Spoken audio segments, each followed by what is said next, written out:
All right, North Korea claiming its hydrogen bomb is 5 times more powerful than the one dropped on Nagasaki that helped end World War II.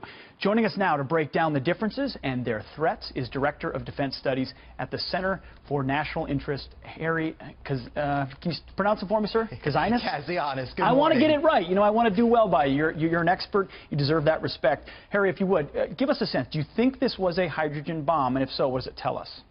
Well, you know, Pete, it's tough to tell if this is a hydrogen bomb or not. My own sources at the Pentagon, which I actually wrote a piece for Fox Opinion just a couple weeks ago on this, they were thinking actually the North Koreans were anywhere from 6 to 18 months away when it came to a hydrogen bomb. So what we might be actually seeing late last night is that the North Koreans could be testing sort of the conceptual design of a hydrogen bomb. And keep in mind, for a hydrogen bomb, we're usually talking in the millions of tons of TNT. The test that was last night was 100 kilotons, or roughly 100,000 tons of TNT. So that would be a very small hydrogen bomb. But I think the intent is very clear. The North Koreans are rapidly building up their nuclear weapons capabilities. We have to be concerned, and I think the president is going to take some bold actions. The graphic on our screen right now shows how much larger this test was last night, 120 kilotons, than even just the previous one a year ago, 10 kilotons. So no matter what, they've advanced their technology substantially. Do you believe they have the ability yet to couple it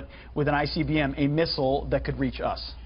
Well, that's the trick here. Usually a hydrogen bomb, to take that design and basically scale it down and make it small enough to put it on the nose cone of a warhead and then be able to deliver that on a target thousands of miles away.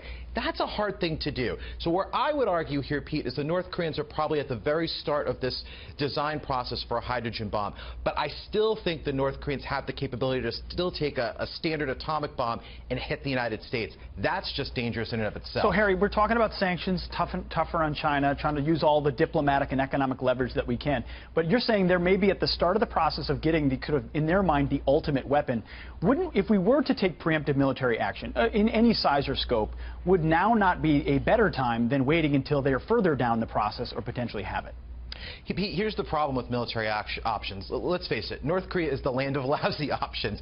The challenge is this. If we launched a tremendous military strike on North Korea, first of all, it would take us a couple weeks to get that together. The North Koreans would see that coming, probably strike first. But even if we're able to do that, let's suppose the North Koreans have, I don't know, 30 nuclear weapons, and we get 28 of them. That still would leave 2 nuclear weapons left. I guarantee you Kim Jong-un is going to fire one of those at Seoul, Tokyo, or Los Angeles. That's why a military option at this point, unless the North Koreans attack us first, is not a good one. If you do it, you got to do it all in, and doing so is a pretty difficult proposition. Harry, thanks a lot for joining us this morning.